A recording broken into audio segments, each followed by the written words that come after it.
Nako, galit na si Cardema ng Duterte Youth Party List. Yung NBI, paiimbestigahan sa Kongreso.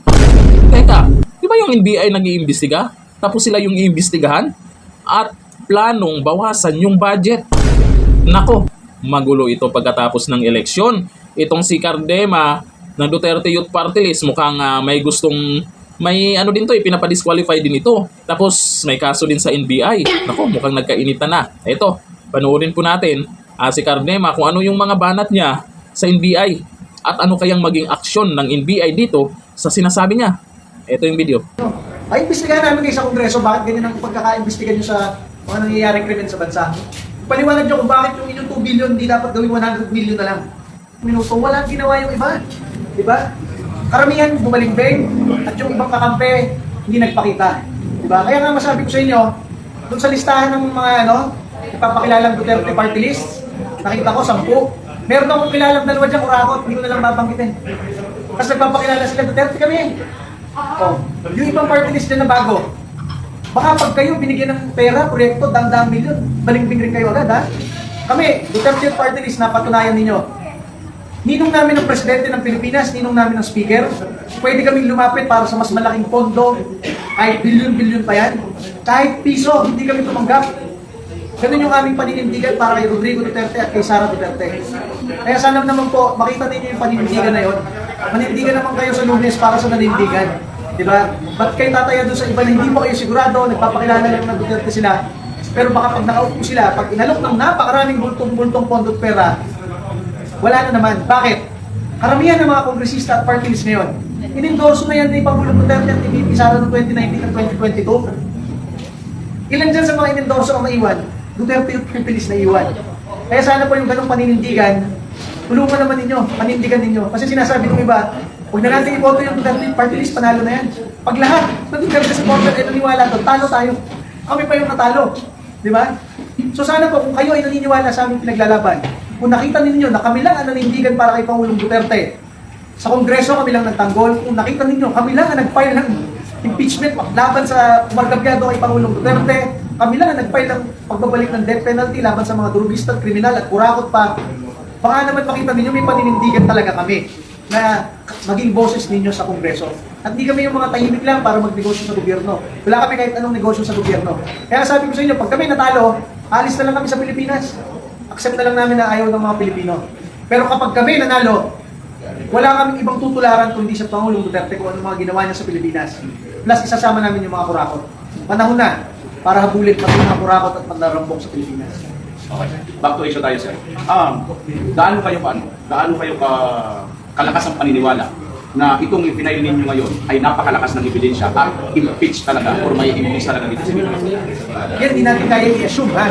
Kasi impeachment is a numbers game. Di ba? Yung numbers na yun, dwindle pa pag kakabigay ng pondo proyekto. Pero tayo, bilang boses ninyo sa Kongreso, hindi naman pwede na magsasalita lang tayo kung sa tingin natin panalo tayo eh. Kung kayo merong hinaing, kung merong nag-argabyado sa inyo, di ba? Meron ng party list, nagpapakilala. Ano yun? Kakampi ng mga inaapi. Inaapi na nga si Pangulong Duterte sa Pilipino Pilipino. Nasaan yung nagpapakilala yun?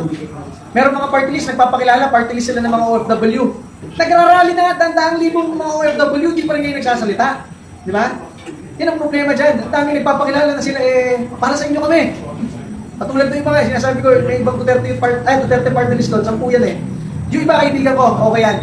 Pero meron talagang dalawa dyan. Alam ko, kurakot. Nagpapakilala ng Duterte rin kami. Sabi ko, ayoko na lang yung banggitin dahil ayoko Manila, pero ang sasabihin na lang natin sa mga Duterte supporter, sana mo iboto yung Duterte yung party list, manindigan kayo sa tunay na naninindigan. Pangalawa, kilatisin niyo iba pang politiko. Hindi dahil sinabi nila, yun na yun. Di ba? Alam niyo, ang currency para sa pagboto ng leaders ng bansa, ay yung kung iboboto niyo ay may matapang o may paninindigan. Bakit? Kung hindi yun ang panuntunan ninyo, karamihan dyan bumabalimbing lang sa pera. Hindi pala karamihan, almost 95% of them, alokay ng pondo, tahimik na yan. Diba? Ang iboto ninyo, yung tunay na naninindigan para sa inyo, tunay na lumalaban para sa inyo, tunay na nagiging boses ng taong bayan sa ating Kongreso at sa ating gobyerno. Number 5 po, Duterte yung party list. Maraming salamat po. Last na lang, sir. Last na. Nice na lang. Status po ninyo yung kaso po ninyo para once and for all, alam po nila yung mga bubuto sa inyo kung ano po talaga.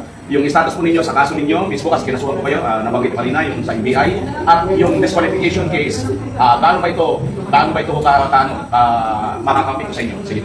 O yung sa NBI nga, sabi ko nga, pinasampi na ako ng NBI, punta ako doon, sama ko yung abogado ko, tinanong ko kung anong kaso, sabi nila unlawful utterance, may na-utter daw ako ng unlawful, tinanong ko kung kailan, March 11 daw, sa Villamor Airbase, sabi ko, kung takin na yun yung ano eh, yun yung ina-arrest ko si Pangulong Duterte, ibig sabihin, bawal ako magsalita. So sabi ko, alam nyo, ganyan lang pala iniintindi nyo, National Bureau of Investigation, pinupondohan namin kayo galing Kongreso, 2 billion a year. Hindi nyo man lang ma-identify kung sino yung mga, hindi nyo man lang imbestigahan yung napakaraming kinikidnap at pinapatay ngayon. Ang iniimbestigahan nyo kami, ng mga kalyado ni Pangulong Duterte. Nakakalimutan nyo, sa 4 na kinasuhan ninyo, Maharlika, wala dito. Harry Roque, wala dito. Raul Lambino, hindi pa naman senador. Kami, incumbent kami sa Kongreso. Dadaan naman kayo sa Kongreso para ipagtanggol yung hiling nyo ng budget. 2 billion a year. O tatanong namin, bakit kayo binibigyan ng 2 billion a year? Kung ang iniimbestigahan nyo lang pala, mga ganyan, unlawful utterance, parang nagchichismisan lang magkabarangay. Hindi nyo man lang imbestigahan yung mga heinous crime, kidnapping, at sabi ng Chinese community, Filipino-Chinese community, pang 12 na yon na kinidnap yung pinatay na yon. Kaya lang sila nagsalita kasi pinatay. Pagkabayad ng 200 million, ransom, pinatay. Ibig sabihin, hindi nyo iniimbestigahan yung mga nangyayari ngayon, yung 11 na nagbayad, nakidnap sila. Ganun na lang ba? Ang iimbestigahan ninyo, puro kung ano lang iutos sa inyo. Ay, imbestigahan namin kayo sa Kongreso, bakit ganyan ang pagkaka-imbestigahan nyo sa mga nangyayaring krimen sa bansa? Paliwanag nyo kung bakit yung inyong 2 billion di dapat gawing 100 million na lang. Maraming salamat. Thank you. Thank you. Yeah. Nako, galit na. Sila din yung naghain ng impeachment kay BBM. Parang hindi pa yata tinanggap ngayon, baka next week pa daw, subukan nila. Pero malamang tatanggapin din yan. Maraming magagalit pag hindi yan tanggapin, di ba? Tapos ito ngayon yung NBI. Tinanong kasi siya tungkol sa NBI, may kaso siya sa NBI. O ito, sumabog tuloy sa galit. At yun ang plano. Paimbestigahan yung NBI kung ano yung mga ginagawa. Baka inuutusan lang, sumusunod lang daw sa mga kung ano yung inuutos sa kanila. Tapos yung ibang mga krimen ngayon ay hindi na iimbestigahan. At yung budget ng NBI, naku, dyan din pala dumadaan sa Kongreso. Naku po. Magkaalaman po yan dahil alam naman natin ngayon, kampihan, sa kabila, pagkampi ka sa mga Duterte, ay alam na yung ginagawa. Tapos ngayon, eto na. Magkaalaman po ito pagkatapos ng eleksyon. Kaya napaka-importante po talaga ang halalan ngayon kung sino yung pipiliin na ilagay dyan sa Kongreso. Unang-una yung party list. Congressman, dyan sa lugar nyo kung sino yung dapat nyong ilagay, huwag kayong magpadala sa ayuda. Tanggapin nyo yan. At pagdating sa botohan, hindi naman nila makikita yan. Hindi naman nila mababasa kung sino yung nag-aboto dyan kasi wala namang pangalan yan. Iboto nyo yung karapat-dapat na mamuno at magserbisyo sa inyo at hindi kayo dinadaan sa pang-isang araw lang na ayuda tapos wala na. Bumabawi na sila sa ibang paraan kung ano man yung para kumita sila. O, di ba? Mahirap din, di ba? Kaya pag may ayuda, tanggapin. Pag may nagapanggapang, tanggapin. Pero sa pagboto, utak gamitin nyo. Yan ang importante ngayon, itong midterm election. Congressman, party list, at ito naman, yung party list ni Cardema, sure win po yan, malakas po yan. Baka maka 3 seats pa yan. Pero may iba pong mga pabor din po sa mga Duterte at inendorso ng mga Duterte na kailangan nating ipanalo. Lalo na po yung number 94 na BH, bagong henerasyon party list, ay inendorso din po ito ni BP Sara. At ito'y napatunayan na kasi mahirap po doon magtiwala sa mga bago ngayon. Kasi baka naman may konting ganyan lang, babaliktad na. At nakikita po natin may mga bumaliktad na itong nakaraan. O itong Duterte Youth Party List ay okay na to. Talagang andyan yung tapang nila. At itong BH naman, ito yung gusto kong manalo din ulit. Kasi inendorso ng 2022, hindi iniwan si BP Sara nitong pirmahan na sa pa-impeach kasi hindi sila pumirma. Itong si Representative Bernadette Herrera, hindi siya pumirma. At pinaiyak pa niya si Kimbo kung naalala nyo. Kasi po, sa party list kasi, marami po kasing nagtatanong ilan ba yung iboboto sa party list? Ganito yung kailangan sa party list. Ilan ba yung mananalo? Nasa naman yata 60 plus seats yung kung hindi ako nagkakamali marami naman na pwedeng manalo dyan sa party list. Pero yung iboboto po kasi natin, isa lang. Sa likod ninyo, Sa likod ng yung balota, meron po dyan, maraming party list dyan. Isa lang po ang iboto nyo. Diba? Iboto nyo po yung isa, pero pagdating sa resulta naman, marami naman ang makakapasok dyan. Isa lang po para maging counted. Kaya sa isang buong pamilya nyo, example, meron kayong 2 party list na gusto nyo, ay hati-hatiin nyo na. Assign nyo kay mama, papa, assign nyo sa kapatid, ganun.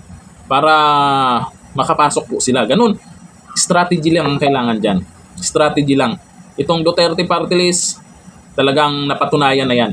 BH party list, napatunayan na rin nila yan na talagang hindi mangga. Yung sa mga bago kasi, mayroon namang in-endorse din po yung mga Duterte at meron ding sabi Duterte daw sila, pabor daw sila sa Duterte. Yung mga bago, may mga bagong party list ngayon. Pero ang tanong kasi natin dito, pag nanalo ba, tapos budget yung pinag-usapan, hindi ba babaliktad yan? Paalala, marami nang bumaliktad ha. Congressman, senador, marami nang bumaliktad ha. Kaya bago tayo pumili, ito ang tanda nyo ha, bago tayo pumili, doon muna unahin natin yung subok na. Hanggang dito na lang. Thank you. Bye-bye.